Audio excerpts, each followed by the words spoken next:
This ABC15 flash briefing is sponsored by Sanderson Ford. All roads lead to Sanderson Ford. Hey there, I'm Zach Crenshaw with your top stories from ABC15 Arizona. A man is in the hospital tonight after MCSO deputies fired shots at him. The sheriff's office says there was a standoff after that suspect allegedly exchanged gunfire outside a Waddell home.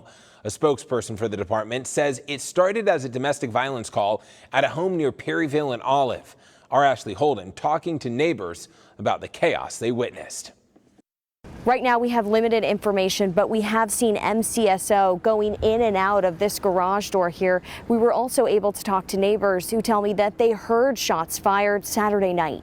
Absolutely chaos. It was chaos. Some neighbors, like this woman, were stuck outside police tape for hours. She didn't want her name or face shared, but she couldn't get back to her husband, who was inside their home. So how long could you not get inside your house for? 6 hours. MCSO says they set up a perimeter after a man went into a home and started threatening the people inside with a gun.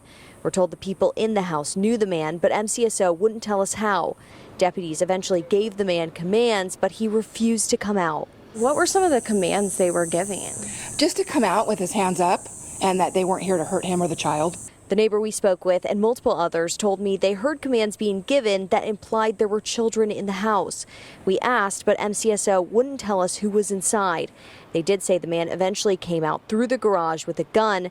MCSO says he threatened deputies and shots were exchanged. Yeah, we all heard the gunfires. And how many did you hear? 5 or 6. We're told eventually the SWAT team was able to get inside and take the man into custody. MCSO says he did have a gunshot wound, but it's unclear if it was self-inflicted. Were you a little on edge the rest of the night? Because there's gunfire. It wasn't small little pow pow. It was they were loud. We did try to ask MCSO how many deputies fired shots and how many people were inside the home, but they told us that's all the information they could release. We're told no one else was hurt. In Waddell, Ashley Holden, ABC15 Arizona. A lot of questions remain. Rest assured we'll stay on top of that one. All right, putting out the flames, Scottsdale Fire had to rush to extinguish a fire at a popular Brazilian steakhouse on Sunday. Fogo de Chao customers had to evacuate after the restaurant's roof caught on fire around 3 Sunday afternoon. Fortunately, Scottsdale Fire says no one was hurt. Across our state, monsoon storms have continued for a third straight weekend. The high country getting hit with even more flooding.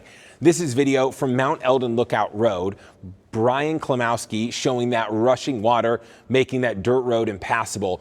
And as we've highlighted for months, the burn scars up there are particularly susceptible to flash flooding. This is a time lapse from Sunday of the museum fire burn scar. Pipeline also getting hit as well. Flagstaff Mayor Paul Deasy sharing his view of his city flooding yet again, tweeting, "Savannah is being hit hard right now." He also showed how a trench that Flagstaff residents and firefighters built is helping divert water away from homes. Really important there. And take a look at this video from KAFF News. This was Highway 180, Sunday early afternoon, shut down completely in both directions. Reporters on the ground noting tons of debris. Fortunately, it is back open as of around 3 on Sunday.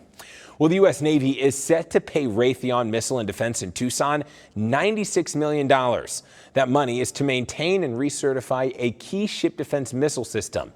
The NATO Sea Sparrow missile systems program started in 1968, partnering with 12 countries to develop an effective defense against anti-ship missiles. The city of Phoenix is going a little greener after the latest report showed our city had a 14% decrease in greenhouse gas emissions compared to 2012. Those emissions dropped despite the city's population growing by 12%.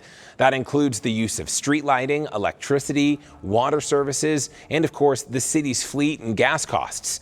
Phoenix is set to reduce 50% of its carbon emissions by 2030.